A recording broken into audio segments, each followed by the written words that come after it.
¿Sabes a dónde acudir en caso de que te sientas en riesgo, que te están violentando, que sientas peligro dentro de tu casa? Tal vez tu pareja está siendo demasiado agresiva contigo. Bueno, en Playa del Carmen hay una estrategia que se llama los puntos violeta y que son lugares donde hay un grupo de profesionales para atenderte en caso de que así lo requieras. Acaban de inaugurar la presidenta Lili Campos el número 4 en la colonia Nicteja. Allí pueden darte asesoría psicológica, jurídica, te pueden orientar para ayudarte en caso de que te encuentres en una situación de violencia. Los puntos morados ya son 4, viene uno más, aquí te lo cuento en corto y sin tanto rollo. Las voces expertas que hay que escuchar en La Entrevista.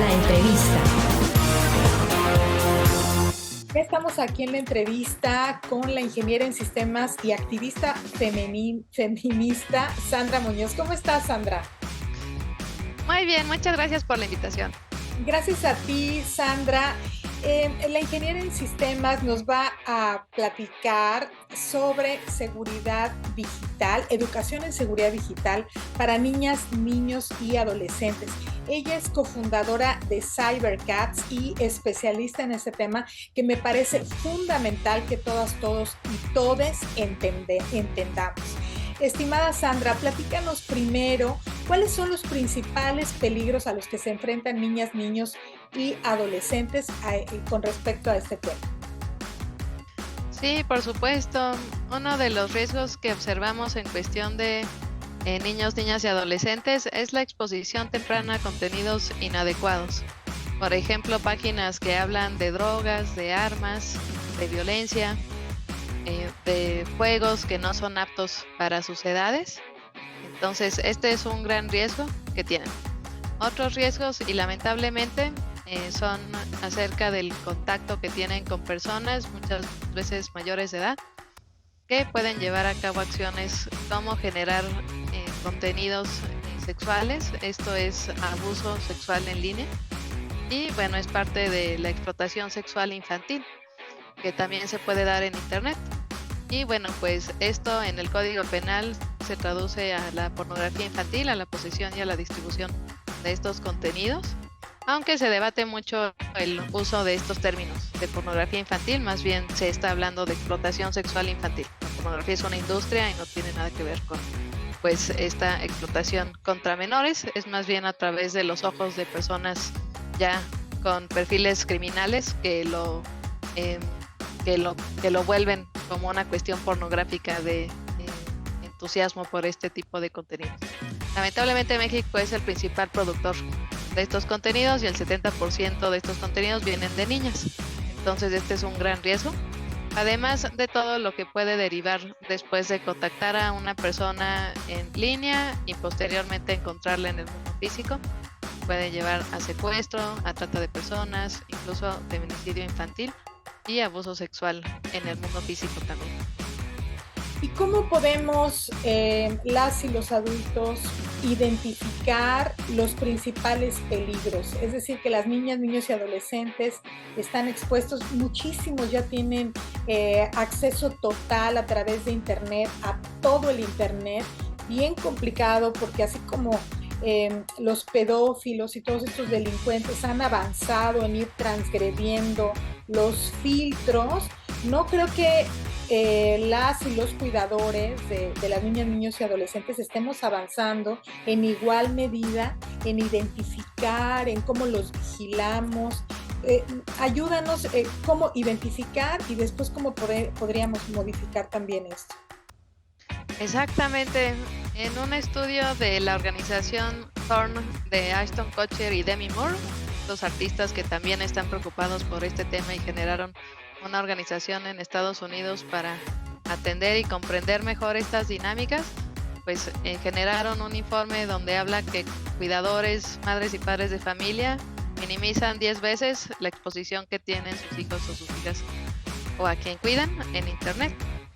Entonces tenemos pues una primera tarea que es que no podemos considerar que un dispositivo es igual a un juego o que todo es inocente cuando damos acceso a internet a un menor. Hay una analogía que es que, bueno, si dejas que tu niño, tu niña o tu adolescente pase solo o sola en Tepito, por ejemplo, si crees que va a estar capacitado para lidiar con todos los riesgos en un área muy complicada, bueno, pues entonces dale un celular sin ningún tipo de control, sin ningún tipo de guía.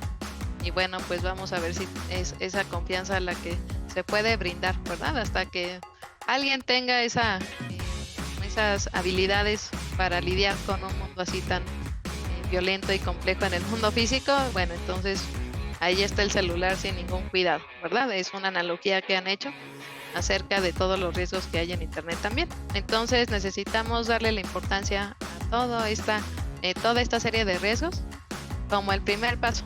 Es una invitación a que nosotros, como a veces otra generación, ¿verdad? Tal vez ya somos millennial o generación X y no nos tocó tan fuerte la tecnología como a estas nuevas generaciones, que ya son centennial, que ya son generación Z, que ya no viven sin su mundo digital. Entonces necesitamos conocer qué es lo que están viendo, qué juegos están jugando, con quién están chateando, que no porque sean personas desconocidas significa automáticamente que son personas malas. Pueden tener amistades donde juegan y se llevan muy bien y ahí termina todo, pero también pueden estar en contacto con personas con intenciones pues ya diferentes. Entonces, primero que nada, el abrir esa comunicación, el tomarse el tiempo para interesarse más en la vida digital del niño o de la niña y escuchar también sus preocupaciones. Nosotras escuchamos pues siempre a las infancias, a las juventudes, y a veces pasamos 10 minutos escuchando las preocupaciones de una sola niña, porque ya a los 8 años ha vivido innumerables incidentes y es casi un milagro que siga aquí y no haya sido ya secuestrada, por ejemplo. Entonces, no normalizar y pues estos usos de las TIC, ¿verdad? Tener conciencia de que hay muchísimos riesgos y pues como señales de alerta, cuando tal vez un niño no quiere hablar mucho de las amistades en línea o si tienen cambios de humor que son muy repentinos, si empieza a usar un lenguaje que es de alto contenido sexual. Lamentablemente tenemos ejemplos pues ya de niñas muy chiquitas que empiezan incluso a ellas a pedir este tipo de contenido y eso bueno lo copiaron de alguien más. Entonces si alguien también está pues muy pendiente de sus dispositivos de manera exagerada, si apaga el celular cuando estamos cerca o si incluso le empiezan a llegar regalos, tiene objetos de valor que no podría haber comprado, ahí ya tenemos muchísimas señales de alerta. En cuanto a recomendaciones, pues primero es estar atenta y atento a cómo es esta vida digital del menor y sobre todo pues lo que ella o ella exprese. Hemos notado en los talleres que hacemos para menores de edad que pues no tienen mucha interacción en cuanto a lo que les preocupa, lo que ven, lo que les gusta, lo que no les gusta de Internet. Y a veces sentimos que solo en algunos espacios ya se sienten más en confianza para hablar de toda su vida digital, porque tal vez los padres están pues en el trabajo o están pues atendiendo muchas otras cosas en este mundo complejo, pero no se les está dando espacio para poder hablar más en confianza de lo que viven. Entonces generar espacios así activamente es una de las primeras recomendaciones. Yo quiero retomar algo bien importante que dijiste, que seguramente muchas mamás, papás y cuidadores de las niñas, niños y adolescentes no interpretamos los riesgos de la tecnología de la misma manera que personas más jóvenes, porque no existían los celulares, no existía ni el internet, ¿no? Entonces, ¿consideras que esa es una de las razones por las cuales no se le está dando la importancia de la gravedad de lo que está ocurriendo hoy, de la sobreexposición y de los peligros? ¿Consideras que esa es una de las razones? Sí, definitivamente este es un factor en los cambios entre las diferentes generaciones y a lo que cada quien damos importancia. Esto es el adultocentrismo, ¿verdad? Que estamos cada quien en nuestra manera de haber vivido la transformación tecnológica y a veces no consideramos que otras generaciones pues ya crecieron con esta tecnología, que ya su vida digital es tan importante como su vida física. Por ejemplo, si a mí me dicen que ya no puedo usar Instagram, pues ni me importa, ¿verdad? Ah, pero dile esto a un adolescente de 13 años, pues va a vivir mucho estrés psicoemocional porque es parte ya de su vida diaria y de su interacción social, ¿verdad? Y de su autoexpresión. Entonces es necesario conocer estas diferencias generacionales para poder ponernos también un poco más en sus zapatos. Y es que cuando viven un incidente, muchas niñas, por ejemplo, temen que les quiten el celular o que les quiten acceso a su videojuego o que las regañen y entonces no hablan y entonces dan más pie a que alguien abusivo la siga controlando, la siga mandando a generar contenidos o las empieza a extorsionar y empiecen a escalar más las violencias. Sí, estoy pensando en casos de jóvenes, de niñas que han desaparecido, que han sido sustraídas, que han sido secuestradas y que hoy muchísimas veces no sabemos dónde están. Muchas de ellas salieron en busca de alguien que habían conocido en internet. A mí me gustaría que si tienes algún caso que quieras compartir o que algo que verdaderamente envíe un mensaje a las mamás, papás y cuidadores de la gravedad de este asunto. O sea, dilo por favor, Sandra Muñoz, tú como especialista en el tema, activista feminista, dilo grave, la verdad, el verdadero peligro al que están exponiéndose, porque nosotros como cuidadores no estamos haciendo parte de la chamba que nos toca. Sí, por supuesto. En las acciones que llevamos a cabo en la Asociación Mexicana contra Delitos Cibernéticos tenemos pues contacto con estos investigadores que iniciaron a entender el grooming, por ejemplo, las técnicas para contactar a menores de edad y mantener relación de amistad, supuestamente para alguna finalidad de explotación sexual.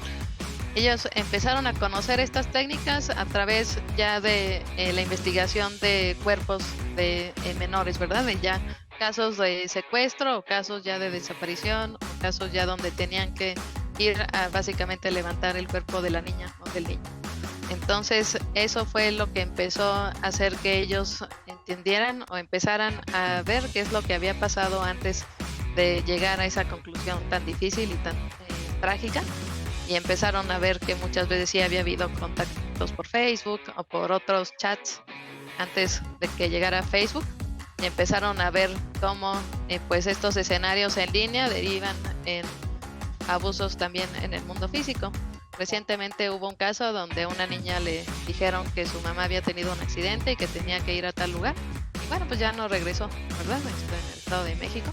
Y lamentablemente nos falta mucha información y datos oficiales para poder decir cuántas personas secuestradas, o bueno, cuántos menores secuestrados han tenido alguna interacción en línea, ¿verdad? Esto lo tendríamos que conocer tal vez por alguna solicitud de información por transparencia, pero aún así sabemos que cualquier dato que se brinde oficialmente es es minimizado, ¿verdad? Que la realidad es mucho mayor.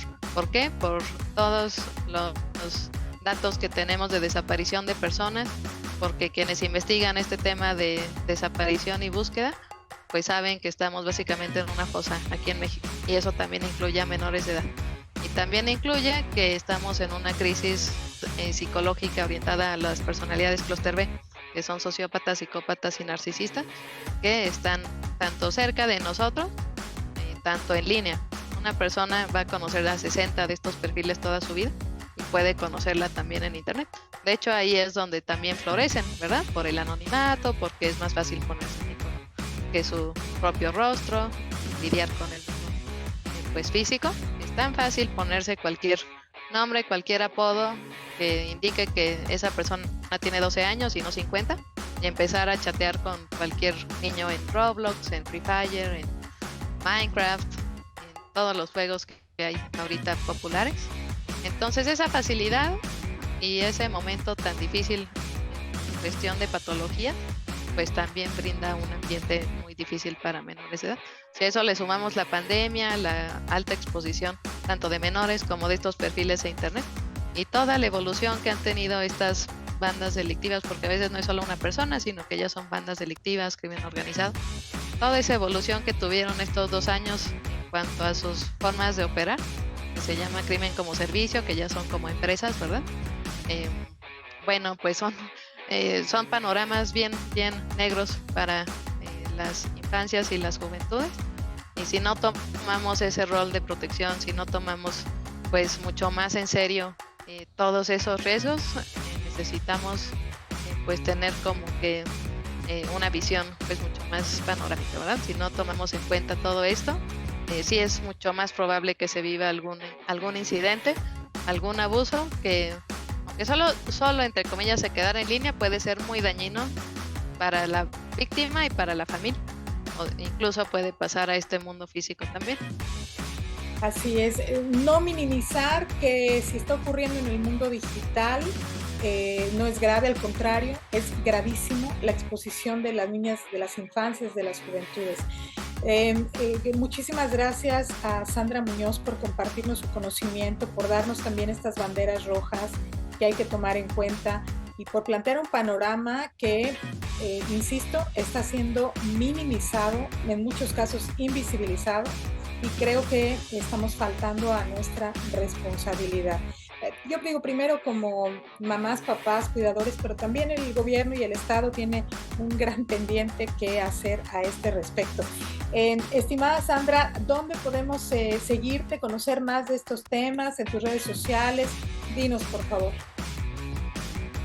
Sí, por supuesto. Estoy muy de acuerdo con todos tus comentarios. También el rol de las empresas es muy importante en permitir que sean medios comisivos y más en Latinoamérica con otra serie de contextos de riesgos sexuales, por ejemplo. Y bueno, pues me pueden encontrar en Facebook, en nuestra página se llama Cybercats MX con Y, Cybercats, y también tenemos otra página que se llama Comunidad Cybercats, que está un poco más orientada a riesgos contra niñas en particular, que son grupos aún más vulnerables.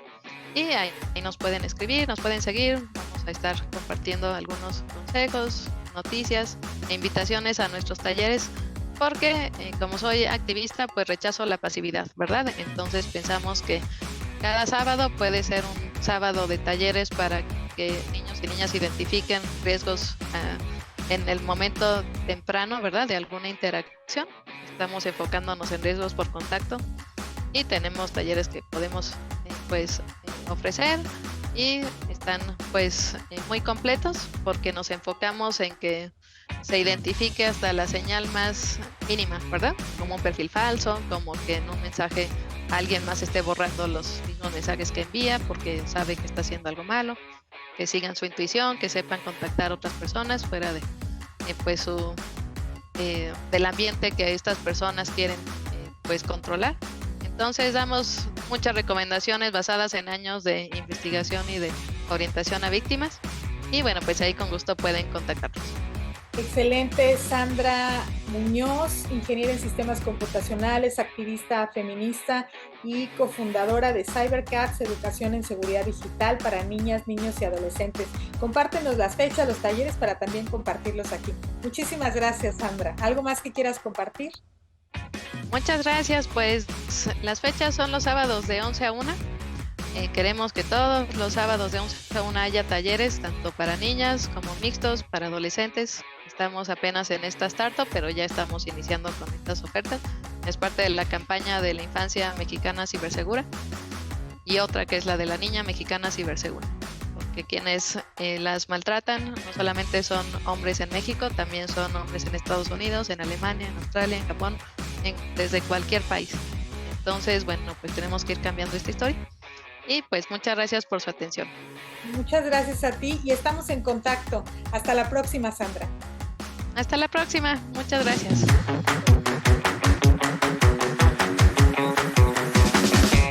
Y así llegamos al final de Feminismos en Corto, sin tanto rollo. Muchas gracias a Diego Ramírez en la edición de video, a Ramón Aguilar Fernández, Nesli Silva, José Ramírez, Silvia Peraza, Rocío Santos, a Erika Fernández, directora general de Grupo Origen, a Jorge Sacramento, gerente general de CIPSE TVCUN, Alma García, directora general del Sistema Quintanarroense de Comunicación Social. Video original, dirección y producción, tu servidora, Aide Serrano. Y recuerda, el feminismo no mata a nadie. En cambio, el machismo mata al menos a 10 mujeres todos los días en México. Muchas gracias y hasta la próxima.